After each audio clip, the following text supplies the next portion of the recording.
আসসালামু আলাইকুম। জিও মার্কিং বিডির পক্ষ থেকে আপনাদের স্বাগতম। আমরা স্বল্প খরচে সারা বাংলাদেশে ডিজিটাল সার্ভে করি। সার্ভে শব্দের অর্থ হল ডিজিটাল জরিপ, যা টোটাল স্টেশন এবং জিপিএস মেশিন ব্যবহার করে সহজে যে কোনো জমির পরিমাপ নির্ণয় করা যায়। ডিজিটাল সার্ভের মাধ্যমে জমি উঁচু নিচু অংশ, জমির বাহুর দৈর্ঘ্য ও প্রস্থ এবং কোণ সঠিকভাবে নির্ণয় করা সম্ভব। আগের দিনে সার্ভে করতে চেইন, ফিতা ইত্যাদি ব্যবহার করা হতো, যার মাধ্যমে জমির উঁচু নিচু অংশ, জমির বাহুর দৈর্ঘ্য এবং প্রস্থ এবং কোণ সঠিকভাবে নির্ণয় করা সম্ভব হতো না এবং পরিমাপের ক্ষেত্রে ভুলের সম্ভাবনা থাকত। ডিজিটাল সার্ভের মাধ্যমে জমির উঁচু নিচু অংশ পরিমাপ নির্ধারণ করা যায়। এর মাধ্যমে জমিতে বালি বা মাটি ভরাট বা কাটিংয়ের পরিমাপ সূক্ষ্মভাবে হিসাব করা সম্ভব। ডিজিটাল সার্ভের মাধ্যমে জমির ভিতরে ও বাহিরে সকল বস্তুর অবস্থান চিহ্নিত করা যায়। ডিজিটাল সার্ভে ছাড়া বিল্ডিংয়ের ফাউন্ডেশন ডিজাইন করা সম্ভব নয়। যে কোনো ধরনের স্থাপনা ডিজাইনের জন্য ডিজিটাল সার্ভে অপরিহার্য। এখন আমরা আপনাদেরকে দেখাবো আমরা কিভাবে সার্ভেগুলো করি। প্রথমে আমরা মৌজা ম্যাপকে ডিজিটালাইজেশন করি। এক্ষেত্রে আমরা মৌজা ম্যাপের প্রতিটি বিন্দু সূক্ষ্মভাবে ড্র করে থাকি। যেখানে সোজা লাইন সেখানে পলি লাইন এবং যেখানে বাঁকা লাইন সেখানে আর্ক লাইনের মাধ্যমে সূক্ষ্ম ও সঠিকভাবে লাইনগুলো আমরা অঙ্কন করি, যেন সঠিক ক্ষেত্রফল পাওয়া যায়। কিন্তু সরাসরি যখন মৌজা ম্যাপকে স্কেল দিয়ে মাপা হয় তখন শুধুমাত্র কত ফুট সেটা বলা হয়, কিন্তু কত ফুট কত ইঞ্চি সেটা কিন্তু বলা সম্ভব হয় না, কারণ স্কেলের এক দাগ সমান 10 ফুট। এক দাগের মাঝামাঝি হলে অনুমানের ভিত্তিতে 2.5 ফুট বা 3 ফুট ধরা হয়।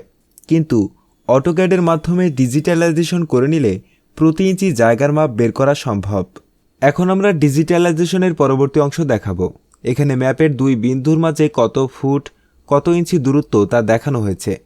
কিন্তু একই মাপ যদি এলাকার সাধারণ আমিন দিয়ে মাপা হবে তখন 44 ফুট 6 ইঞ্চির জায়গায় সে হয় 44 ফুট অথবা 45 ফুট অনুমানের ভিত্তিতে মেপে থাকে, যার কারণে প্রতিবার মাপলে ভিন্ন ভিন্ন মাপ বের হয়ে আসে এবং সবসময় জায়গা জমি নিয়ে ঝামেলা লেগেই থাকে। এখন আমরা এয়ারপোর্টের পিছনে বাউনিয়া মৌজার একটা অংশ দেখাবো, যেখানে আমরা অনেকগুলো জায়গার ডিজিটাল সার্ভে করার পর মৌজা ম্যাপের উপর সুপার ইম্পোস্ট করে দেখানোর চেষ্টা করেছি কোন জমিটা কোন দাগের উপর কতটুকু আছে। এখানে প্রতিটা রাস্তা এবং ড্যাপের লাইনগুলো দেখিয়েছি। এখন আমরা ড্যাপের লাইনগুলো দেখাচ্ছি, যেখানে বিল্ডিং নির্মাণে সরকারের নিষেধাজ্ঞা রয়েছে। পরবর্তীতে আমরা সার্ভে ড্রয়িংটাকে গুগল ম্যাপের উপর বসিয়ে দিই, যেন লোকেশনটা সহজে বোঝা যায়, এবং আমরা লিঙ্ক এবং কিউআর কোড দেই এবং KML ফাইলের মাধ্যমে মোবাইল নিয়ে হাঁটতে হাঁটতে জমির প্রতিটি কর্নারে যাওয়া যায় এবং জমির দাগ নাম্বার মোবাইল দিয়ে দেখা ও বের করা যায় এবং প্রতিটি কর্নারের UTM কোঅর্ডিনেট দেই, যেটা রাজুক এবং সিটি কর্পোরেশনের বিল্ডিং নির্মাণের অনুমোদনে প্রয়োজন হয় এবং জমির সঠিক মাপটি আমরা স্কোয়ার মিটার, স্কোয়ার ফিট, কাঠা, শতাংশ, বিঘা, একর, হেক্টর, প্রতি একর বা ইউনিটে প্রকাশ করে থাকি।